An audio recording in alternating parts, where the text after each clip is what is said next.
Now, luckily for you, you have produced such phenomenal, transcendent artists that when it came time to make your own project, I would imagine that those phone calls are probably pretty easy to make, given the hits that you produce for people. But you produce so many for people. How did you narrow the list? How did you know exactly who you wanted to work with? And we'll get into who's all on this album. Terry, you can start with that one. Well, I guess the list is long because we love a lot of people. We're fans of a lot of people. And we have a lot of great friends. So it was kind of like starting with the people like directly in front of you right now was kind of what happened with us. Started a few years ago when we were inducted into the Songwriter Hall of Fame. And we were inducted the same year with Babyface. And we've been threatening to work together for many, many years. And, everybody thought we were rivals and we were, in the ring together boxing, but it was never that way. Because I always say that the only rivals that we have are each other. Like, because we're trying to be the best us, and that's always tough, trying to do your best. But so we committed at that point to maybe doing something with Babyface, and that kind of just started the ball rolling in terms of doing this album that we threatened to do 35 years ago. And so he was one of the first people that we commandeered, and we would create this music.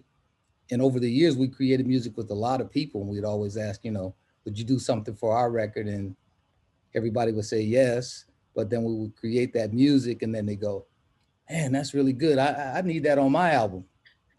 So it took us this long to learn how to be selfish, I guess. So he just said, all right, because even Usher last year, he said like, yeah, man, I need that song on my record. I was like, no, man, finally I'm gonna do something for myself.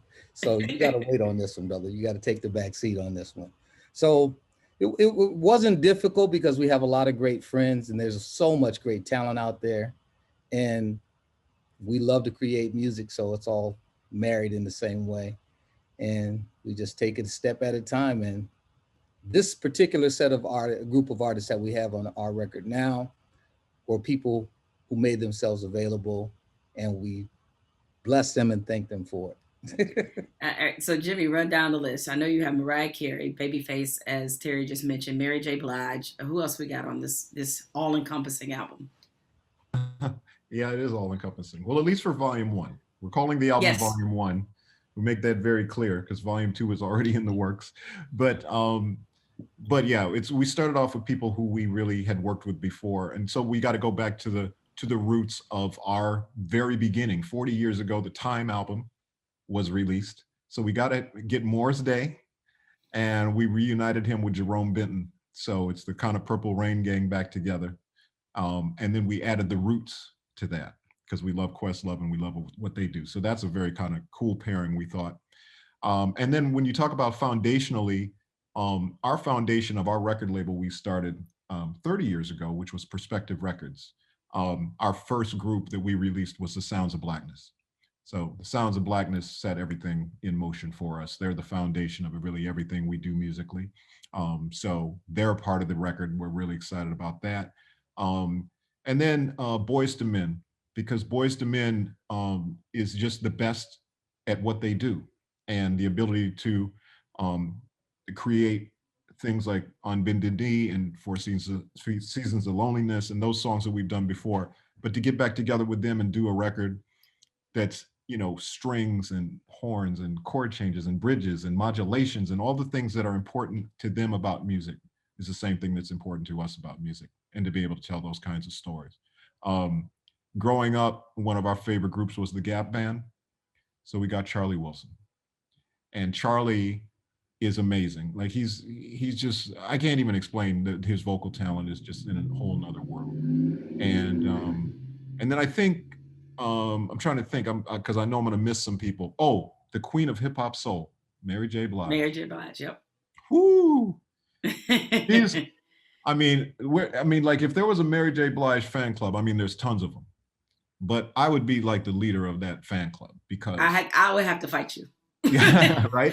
We would be fighting Yeah, to see who would be president of her yeah. fan club. I mean, she's the best of the best to me, and so to have her involved is amazing. And then we worked with because you can't just have Grammy winners on the record, you got to have the Tony winner on the record. So we have Heather Headley on the record, and Heather Headley actually Elton John introduced us to her and said you got to do a record with her, and we did a record a while back called "I Wish He Wasn't." No, what was it called? What was the name of that song? I Wish I Wasn't. You wish I wasn't, yeah. I wish I wasn't. That was you know, a big record for her. So now we've teamed up again to do something now, which is pretty amazing. And who am I missing? I know I'm forgetting some folks here. Did you say Tony? Oh, Tony Braxton. Oh my God. Mentioning Tony. Right. How And that's what I could was going to say. That's what I was going to say, Terry. Thank you. Because I was thinking that she was somebody that we hadn't worked with before, but had always admired. And I remember when which is funny because it feels like that's somebody you worked with before, right? yeah, no, and that's the funny thing. And I remember when we finished with the song, we invited L.A. Reid, who initially signed her, L.A. and Babyface signed her initially to LaFace Records, and we had them come to the studio and to listen to the song we had done because we wanted, kind of their blessing and kind of, and it was interesting because L.A., when he heard the song, he said, I feel like a cavity has just been filled in my soul that I didn't know existed. Damn. I was like, yeah. And then he said, and I think that's the best Tony Braxton vocal I've ever heard in my life. Ever? Ever. That's what he said. Oh, okay. And I'm like, wow, okay, cool.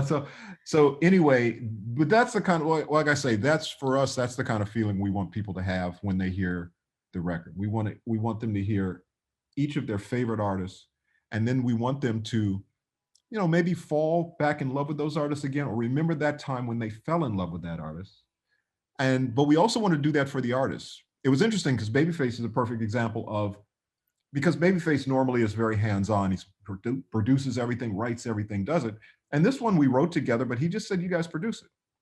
So it was like, okay, cool. So when he heard the finished version of He Don't Know Nothing About It, which is his song, he heard it and he just said, man, that sounds really good. We said, yeah. And he said, no, that sounds really good. I said, man, you're Babyface. What do you think it's going to sound like? But it was a chance for him to hear himself without having to put all the work into it and hear all the mistakes as it was happening. So he got to finally just hear himself as Babyface, without having to put all the thought into it. And we tried to give all of the artists kind of that opportunity to just relax and let us handle it, And if it's a big success, it's a big success for Babyface, or a big success for Tony, or a big success for Mary, or whatever that is. If it flops, that's Jam and Lewis's fault. That was just on Jam and Lewis's record. So everybody had a nice safety net, is the way we thought of it. That sounds like a perfect arrangement, right? You get none of the credit and all of the blame. Yeah, but we're fine with that. We're fine with it. We're aged, so it's okay. I imagine there was a lot of people, or definitely some artists that you hadn't worked with in a while. So I love each of your perspectives. What was it like going back into the studio with people that you hadn't been in with in some time? Was it like riding a bike, to use a cliche, or did you have to get used to who they had evolved into? Well, the great thing about this is that these artists that we work with are our friends as well, so that we stay in contact with them. We see them all the time. And when we get back in the studio, first of all, it's got to be 2 or 3 hour conversation. And then we do some work. But it's always easy because they're professionals. They just come in and we just allow them to be whoever they are or whoever they've evolved into. And we ask their opinion. We want to know what they want to represent, what they want to say, and those things become part of it. And we always say what comes from the heart reaches the heart. And so it makes it easy for everybody. It's like an easy platform to create from. And it's been successful so far, kind of like we pull our tape out as tailors, and we measure and we cut the fabric. You measure twice, cut once, and then we create. And it's always been a fun experience, I think, for everybody that we work with. Yeah, and I just add to that, it's the circumstances of doing this, because of the reasons I just said, it was a way to make music with no pressure, because we're at a point in our careers where we feel like we have nothing to prove, but we still have a lot to say. And so for the artist to be able to come in and just create without, um, I always use the term record company interference, and I can't think of a better way to say it, but I don't mean it in a bad way, but I just mean we were able to just go in and create music without the expectation of algorithms this and, analysis this. And, we weren't thinking of it as a marketing scheme or to try to sell anything. We were just, let's go in and just make the best music you can possibly make. You put these names in front of us, you know, and it's like, let's just Mary J. Okay, let's make the best Mary J. record. Like if you look Mary J. Blige up in the dictionary, you would go, we were involved with No More Drama. We were involved with Love Is All We Need. We were involved with everything, right? And those songs are quintessential Mary J. Blige songs. What would that now sound like? What would that record sound like? And then that's the record we made.